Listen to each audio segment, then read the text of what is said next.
Like anyone growing up in Israel, I went through the whole indoctrination mechanism. And we're being trained to be soldiers from kindergarten, literally from kindergarten.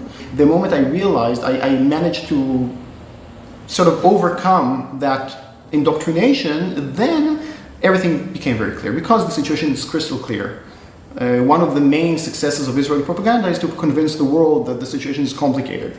But it's far from being complicated. It's probably the least complicated conflict in the world today.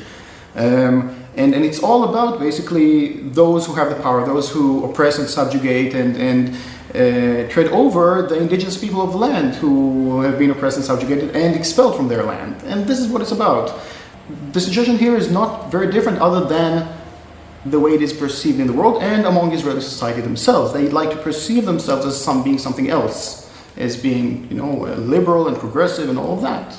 And I also thought of myself as such until I realized that actually, this is not the case.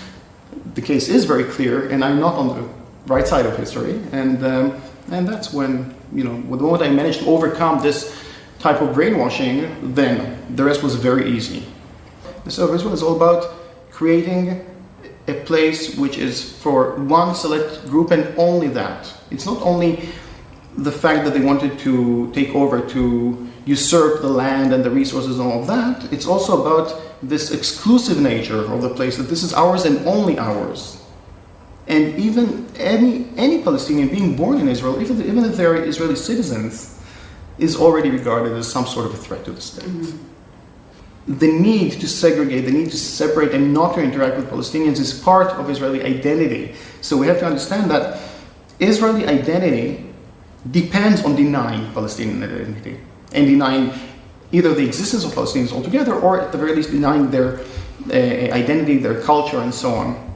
And also, right after the ethnic cleansing of Palestine, right after the Palestinians were expelled from their homes and became refugees, the very next thing that happened was that there was a concerted effort of mass looting of books and other cultural artifacts from Palestinian homes, which was led by the National Library in Israel. So it's for a reason that when we say existence is resistance for Palestinians, this is true. Just by very existing on their land, this is an act of resistance in itself.